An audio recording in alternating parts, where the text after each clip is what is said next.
Yo, Bakayalo Konoyalo, et oui, on va parler du résumé complet de Dragon Ball Super Hero. Oui, il est enfin apparu. Il y a le film qui est au cinéma au Japon, mais nous, on pourra pas aller le voir. On va se contenter du résumé complet du film. Bon, on avait déjà quelques bribes d'informations. On avait Saikyo Devin qui nous a lâché quelques énigmes culinaires. Donc on a pu déduire les grandes lignes, quelques petites scènes, mais là, on a carrément le résumé complet. Donc on va lire tranquillement ça sur le site dragonballsuperfrance.fr. Je vous mets le lien en description. Et bien évidemment, merci à Freza, qui apparemment, c'est elle qui a fait la traduction. Donc on va regarder ça tranquillement les amis. Et puis ensuite, on va juger le film quand on l'aura vu. Mais là, on va se contenter du résumé complet. On va se faire des films nous-mêmes, on va imaginer les scènes. Et puis voilà. Donc, ce samedi 11 juin 2022 est marqué par la sortie du film Dragon Ball Super Hero au Japon. Nous avons eu la chance d'assister à l'une des toutes premières séances et nous pouvons ainsi vous proposer ce résumé complet. On espère que vous avez du temps devant vous car vous allez avoir de la lecture. Donc là, apparemment, ça va durer longtemps les amis. Donc tranquillement, on va regarder ce résumé complet. Et puis voilà, Dragon Ball Super Hero, le résumé complet du film. Le nouveau ruban rouge. Le film commence avec une superbe intro qui nous retrace l'histoire du ruban rouge. On enchaîne après sur le titre du film et on passe directement à ce que devient le ruban rouge aujourd'hui.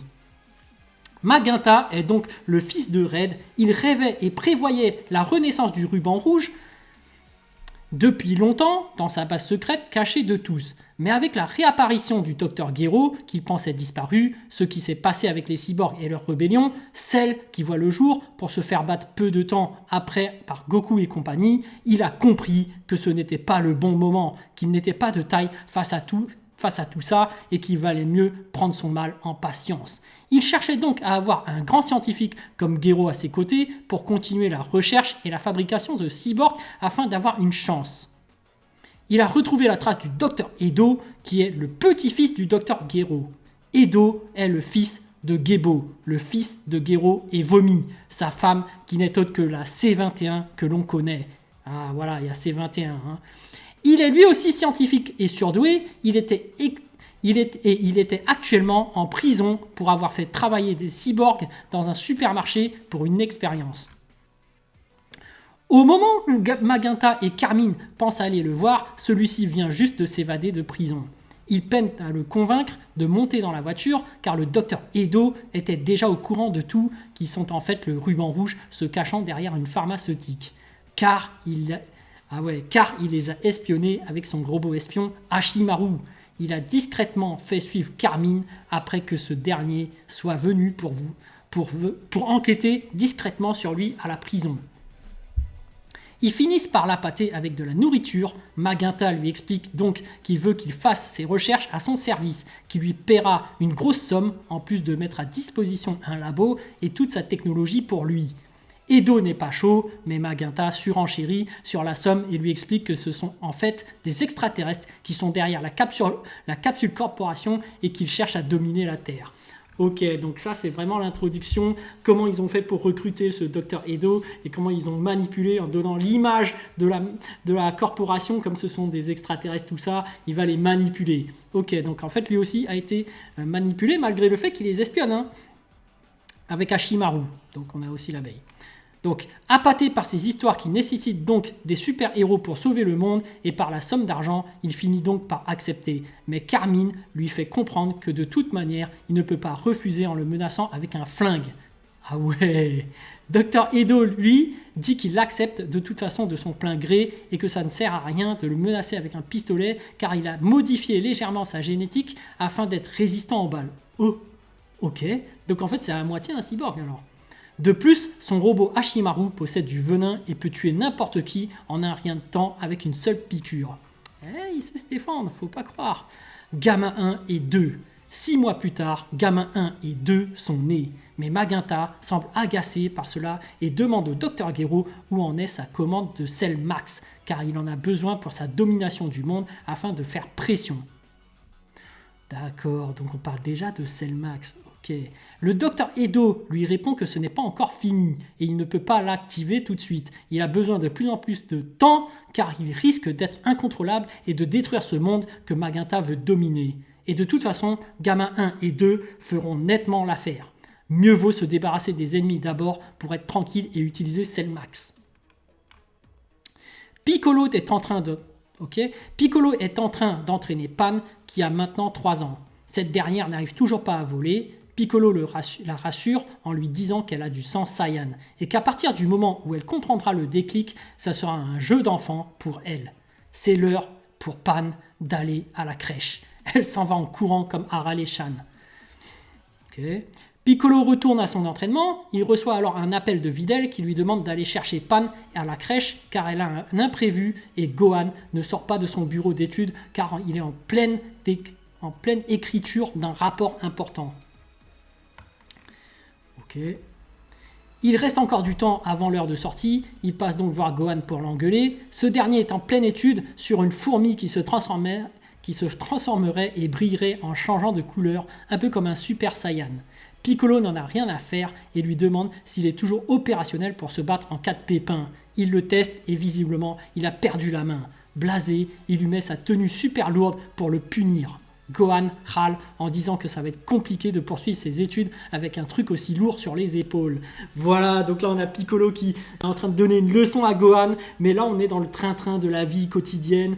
C'est sympa à voir, je pense, en film, mais on le verra directement sur place. Mais bon, il entraîne Pan, il a un traitement apparemment plus sympa avec Pan parce qu'il lui dit ne t'inquiète pas, tu pourras voler, alors que Gohan c'était l'entraînement à la dure quand il était petit. Et puis là, même là, il vient lui mettre les habits super lourds.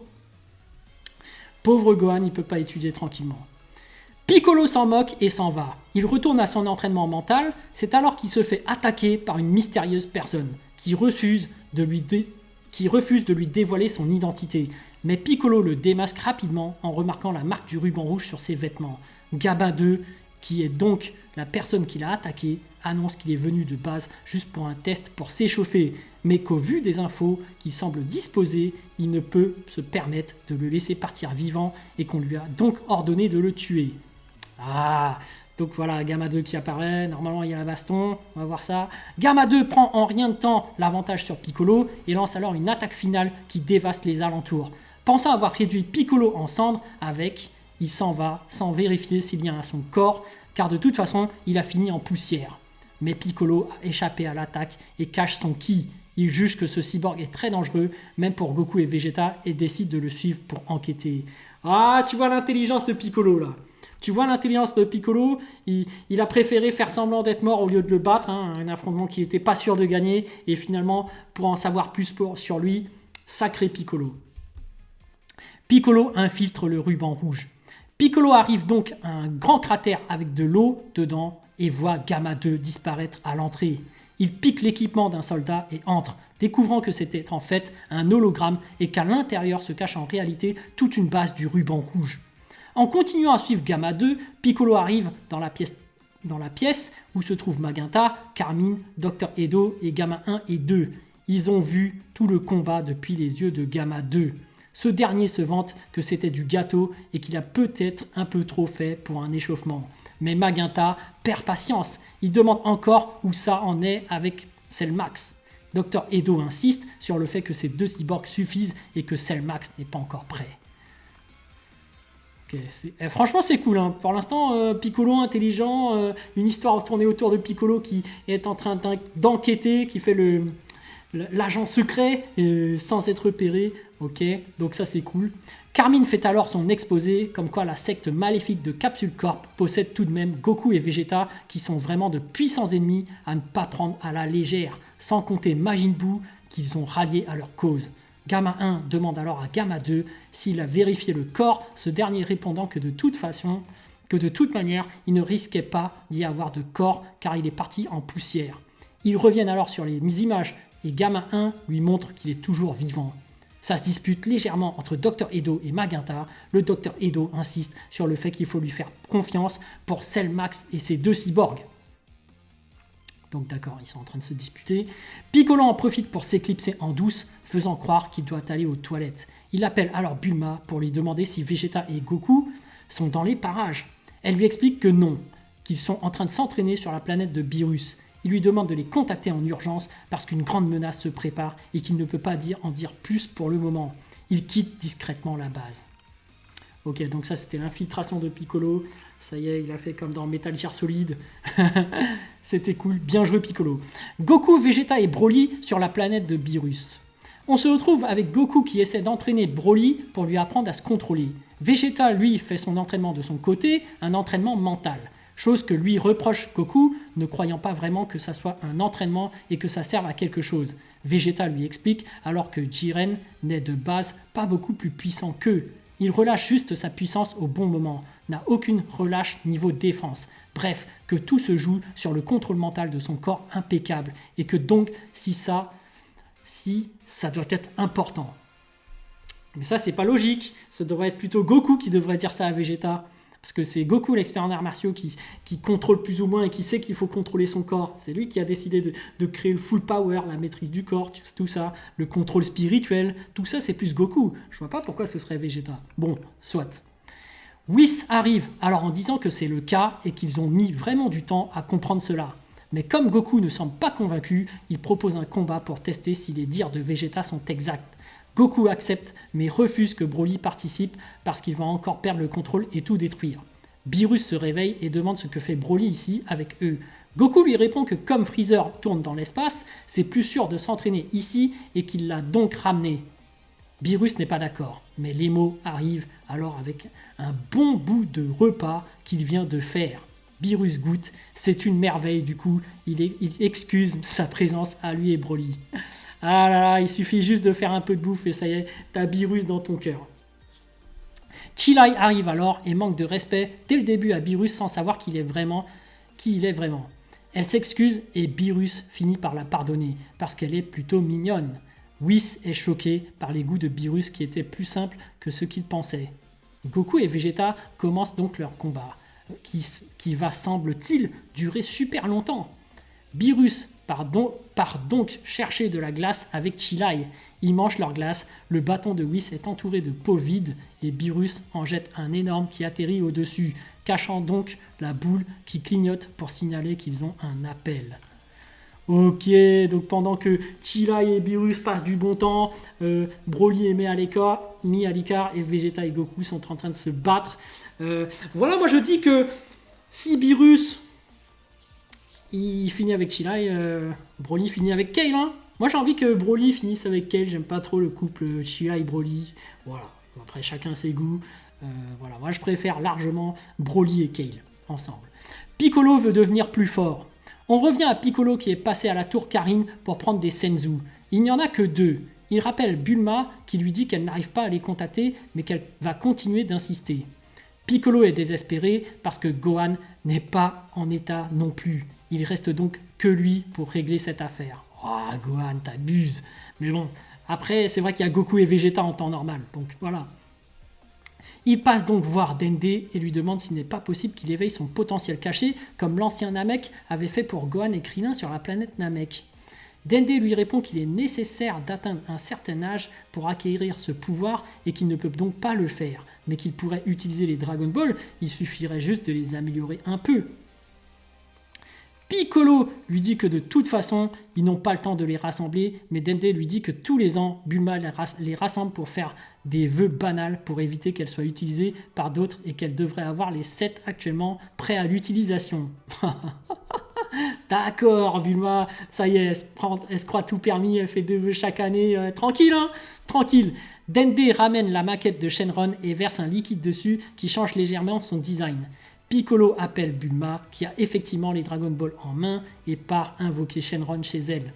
Il demande alors à Shenron, qui lui parle super poliment, vu que c'est son ancien créateur, de faire comme l'ancien Namek dans le passé et d'éveiller son potentiel caché. Shenron le fait et lui dit qu'il a rajouté un petit bonus en cadeau. Eh mais qu'est-ce qui se passe? Là, depuis l'arc Granola, les dragons comme voilà... l'autre frauduleux là, j'ai oublié l'axolote là, Torombo, c'est abusé, ça y est ils peuvent éveiller les potentiels, Shenron aussi, c'est l'ouverture à toutes les portes, Bon, là je trouve ça abusé. Piccolo, si tu sentais vraiment le danger, fallait téléporter, puis Goku et Vegeta, tu vois. Ils auraient eu l'alerte. Voulez-vous être téléportés? Et là, ils auraient fait, mais qu'est-ce qui se passe? Il faut qu'on demande à Piccolo ce qui se passe ou à la Terre. Enfin bref. Il reste 2 vœux. Il les offre à Bulma, qui demande des fesses plus fermes et jeunes et un allongement des cils. Ah ouais, elle fait vraiment n'importe quoi avec ses Dragon Ball. Mais bon, franchement, là, si t'en fais un par an, franchement, elle est aux anges. C'est vraiment la reine, là. Piccolo est choqué qu'elle passe du coup son temps à faire ce genre de vœux. Il retourne alors à la base du ruban rouge où la réunion n'était pas encore finie et il se fait charrier comme quoi il a mis du temps pour mouler son bronze. Magenta et compagnie se demandent donc qui il devrait viser en premier. Goku ressort en premier, mais finalement Gohan est suggéré, car c'est lui qui a battu Cell. Il peut être une menace et actuellement il est plus vulnérable. Magenta suggère donc d'enlever la fille de Gohan pour le faire venir ici à la base du ruban rouge, comme ça ils pourront profiter du spectacle. Voilà, ils sont machiavéliques. Franchement, s'en prendre à une gamine pour attirer le père, franchement c'est des plans de lâche ça, mais bon, ce sont les méchants après tout. Le plan de Piccolo est Pan. Piccolo, qui au début n'aimait pas savoir Pan en danger, et Gohan, qui ne serait jamais capable de battre les Gamma, trouve que finalement l'idée pourrait lui servir pour réveiller Gohan. Il fait donc tout pour faire partie des 2 soldats confiés pour la mission enlèvement en disant qu'il habite pas loin et qu'il connaît bien les alentours et le visage de Pan. Il prévoit donc d'enlever Pan et à sa sortie de la crèche, le soldat qui est avec lui est confiant et y va avec assurance. Mais Pan lui casse la figure. Piccolo arrive et il n'a même pas besoin de découvrir son visage. Pan a compris que c'était lui. Il l'embarque dans le vaisseau et lui explique son plan pour bouger les fesses de son papa, qu'elle va devoir jouer la comédie en tant que petite fille enlevée. Ah, c'est ça! Ouais, c'est pas mal. Pan finalement qui reconnaît directement Piccolo. En fait, leur plan c'est de faire bouger Gohan. Ouais, bon. Après, les amis, c'est la paix. Arrêtez de chercher Gohan, tu vois. Arrêtez de le mettre dans la sauce, comme on dit dans le milieu. Enfin, bref. Le soldat qui était assommé se réveille et est choqué de voir que Piccolo a été efficace et a réussi à enlever la petite. En revanche, il ne sait pas piloter l'avion correctement. Il ramène donc Pan et Magenta demande à ce qu'ils y retournent pour appeler Gohan. Piccolo n'a pas le choix et n'est pas rassuré à l'idée de se faire reconnaître par Gohan. Mais quand ils vont pour lui dire de les suivre, Gohan ne comprend pas que Piccolo est l'un d'entre eux et les envoie bouler, jusqu'à ce que le soldat lui montre une vidéo prise de Pan enlevé qui joue la comédie. Gohan pète un câble, détruit les alentours de la maison dans son événement et le soldat finit par le calmer et le convaincre de le suivre. Voilà, Gohan énervé, même si c'était de la comédie. Bon, voilà, le pauvre, on le gêne pendant ses études, mais bon, pour les fans, on veut voir du Gohan énervé en action, donc voilà. Gohan et Piccolo contre Gamma 1 et 2. Arrivé sur les lieux, Gohan est attendu par tout le comité d'accueil. Magenta, Carmine, Dr. Edo et les Gamma, on ne lui explique pas plus la situation. Pan appelle à l'aide et Gamma 1 commence donc à attaquer Gohan. Gohan est vite dominé par Gamma 1 et les Gamma apprennent au fur et à mesure du combat. Piccolo, qui est toujours en tenue d'infiltration, surenchérit alors pour énerver Gohan en faisant semblant de menacer de tuer Pan. Le Dr. Edo et les Gamma ne sont pas ravis qu'on ne s'en prenne à une enfant comme ça. Gohan s'énerve, éveille de nouveau sa forme ultimate et prend alors un peu le dessus sur Gamma 1.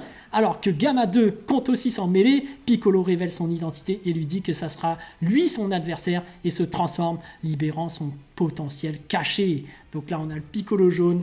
Ok, belle bah. Bon, ça va, au niveau scénaristique, moi je trouve ça correct. Je trouve ça simple mais efficace.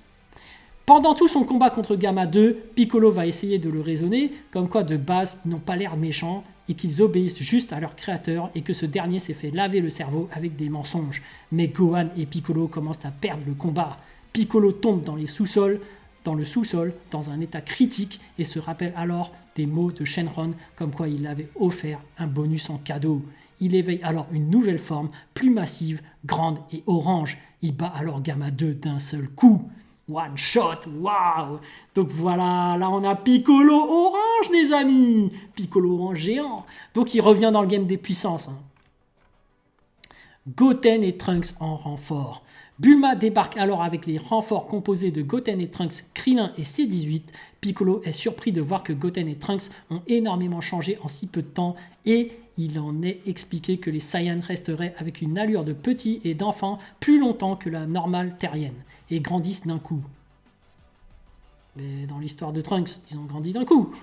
Et c'était à 13 ans. Pourquoi ils ont attendu autant? Gohan demande quel est le nom de la nouvelle forme de Piccolo. Ce dernier répond qu'il n'y a pas réfléchi, mais que s'il devait lui donner un nom, il la nommerait simplement Piccolo Orange.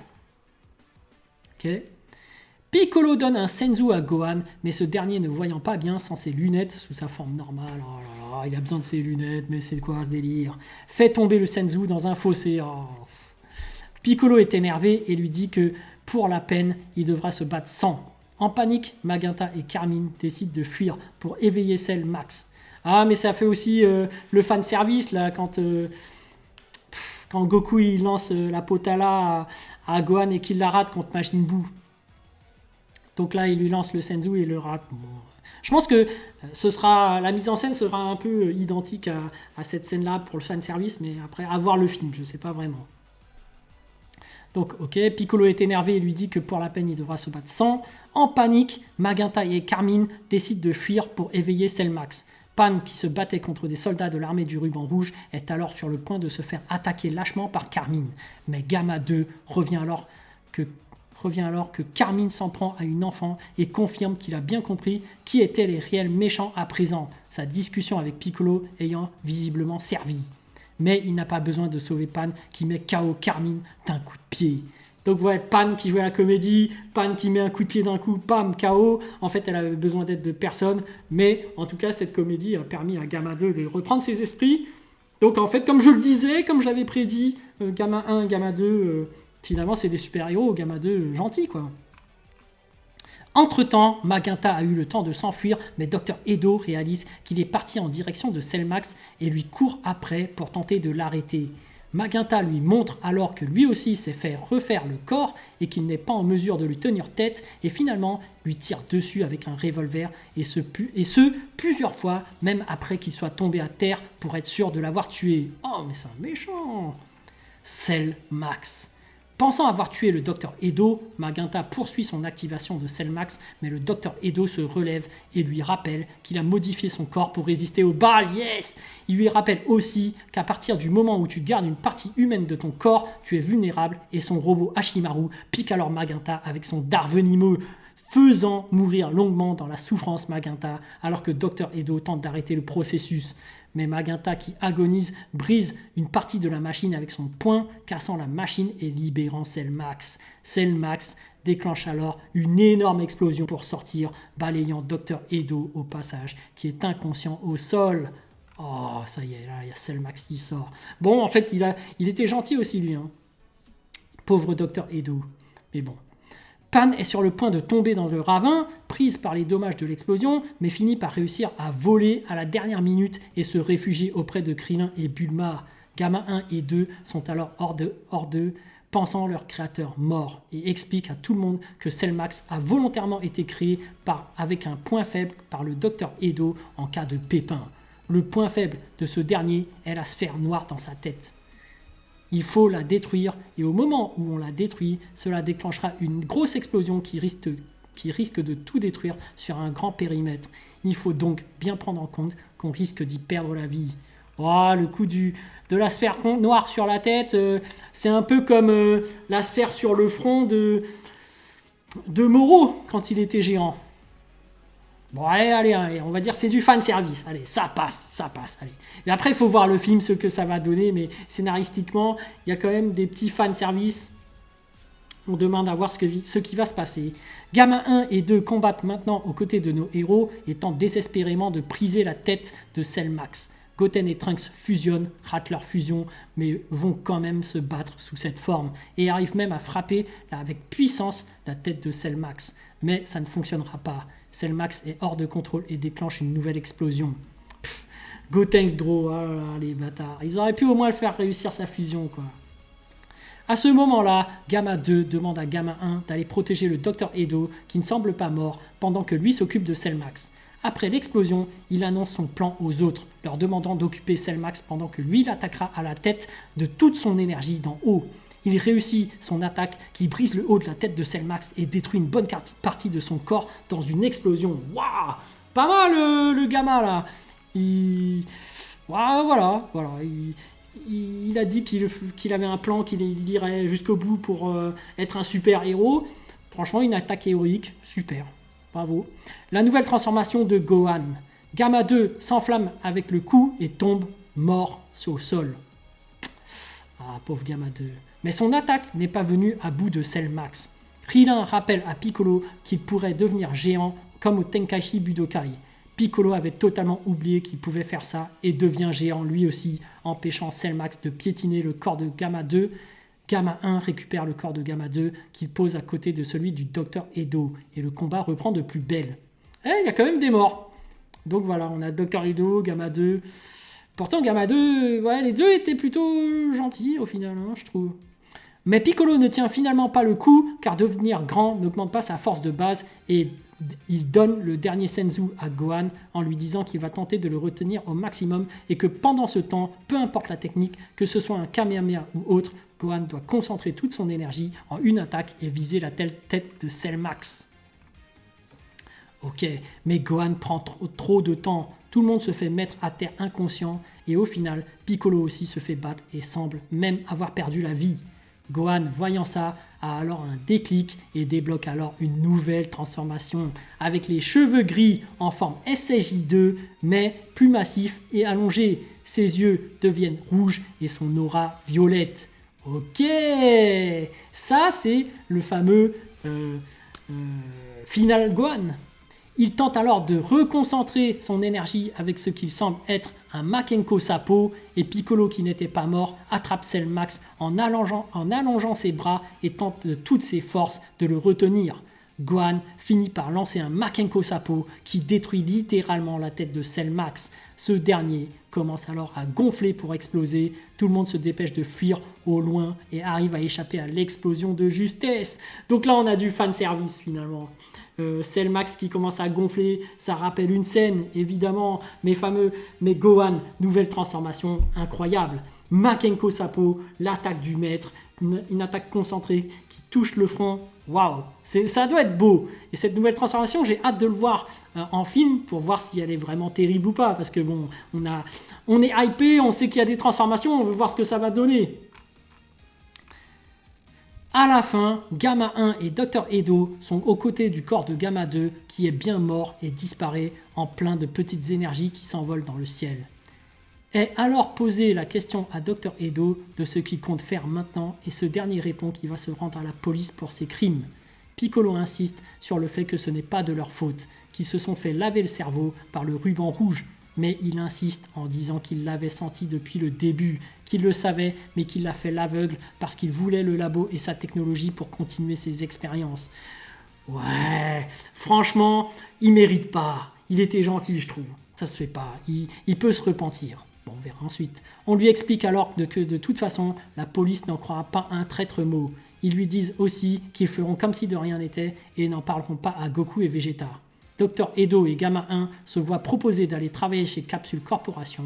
Bulma demande s'il a des brevets en médecine et s'il est capable de travailler dans le domaine de la beauté, chose qu'il confirme, donc elle l'embauche avec encore plus d'enthousiasme car elle n'aurait plus à utiliser les Dragon Ball pour paraître jeune. Non, arrête, produit de beauté, mais fallait le recruter pour autre chose. Oh.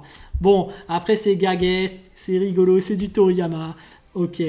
Le film se termine là-dessus, mais nous avons des dessins du genre croquis pendant le générique qui montrent des scènes post-combat, dont Videl qui rentre chez elle et pète un câble en voyant que la maison est cassée et penchée dans l'énorme ravin qu'a creusé Gohan au début du film.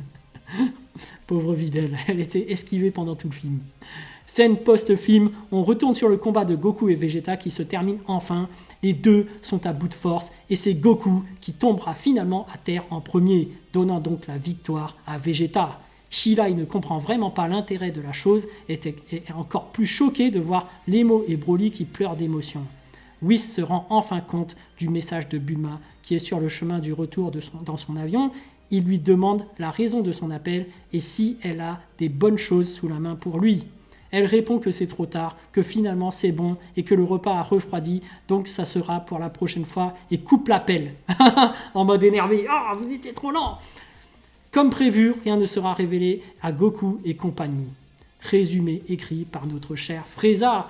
Donc les amis, maintenant que j'ai lu tout le résumé, franchement scénaristiquement ça va. Bon, pour la fin du combat Goku et Vegeta, j'espère voir du spectacle quand même, mais finalement la morale de l'histoire, c'est que Vegeta disait que c'est surtout le contrôle mental qui compte, l'accord entre le corps et l'esprit, voilà. Donc il y a une morale derrière, ça va. Mais en tout cas, toute la partie avec Piccolo, transformation de Gohan, voilà, tout la mise en scène, le scénario, comment ça se défile, tout ça, ça a l'air pas mal. Moi, je vous le dis, j'ai envie de voir le film. C'est dommage qu'il n'est pas au cinéma, et donc du coup, moi, j'ai hâte, parce que franchement, le résumé complet, il est cool, hein. Moi, j'ai rien à dire à ce niveau-là. Donc voilà, on a les grandes lignes, on sait ce qui va se passer. Moi, j'ai hâte de voir la suite, de voir le film, clairement. Et par contre, la dinguerie qu'a dit Saikyo Devin, je sais pas trop ce que c'est, pour l'instant. Mais bon. On va l'inviter en live pour savoir, et puis après on verra ce qu'il a à nous dire à ce niveau-là. Mais en tout cas, Gohan nouvelle transformation, Piccolo nouvelle transformation. Moi je pense que la suite, voilà, comme je le disais, Goku Ultra Instinct, Vegeta Ultra Ego, pour moi ils sont de même niveau. Là, avec Gohan, Final Gohan, Piccolo Orange, les 4 sont de même niveau. Et je pense même que Broly Full Power maîtrisé, tous les 5 sont de même niveau, donc 5 nouveaux rivaux. Sauf que bon, on le sait bien, Broly n'est pas dans la catégorie divine, mais c'est vraiment de la puissance pure qui fait qu'il est quand même à égalité. Et je dirais même, il est au-dessus. Il est au-dessus le mec, il est trop puissant. Je suis désolé, pour moi c'est Broly le plus puissant. Après, on pourra faire un classement. Je pense que je ferai un classement des puissances, mais après avoir vu le film, mais pour moi, Piccolo, Gohan, Goku, Vegeta, ils sont du même niveau. Et je dirais même que scénaristiquement, je pense qu'ils vont nerfer Broly pour tous les mettre au même niveau. Comme ça, l'aventure pour la suite reprendra de plus belle avec 5 protagonistes principaux. Et ça va être cool.